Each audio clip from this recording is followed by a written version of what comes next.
ఇప్పుడు లంబోదరహే గజానన లంబ ఉరగధర గజానన రాసుకోండి.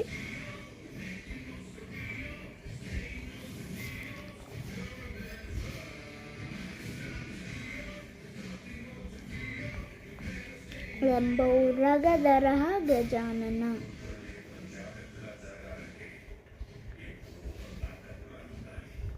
నేనేదో పెన్నులు డిఫరెంట్ టైప్లో పట్టుకుంటాం. తర్వాత లంబోదరహే గజానన, మళ్ళీ పాహి పాహి గజానన.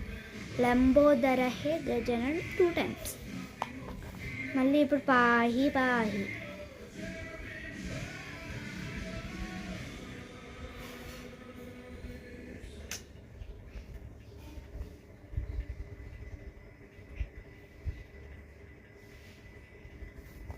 పాహి పాహి గజానన పార్వతీ నందన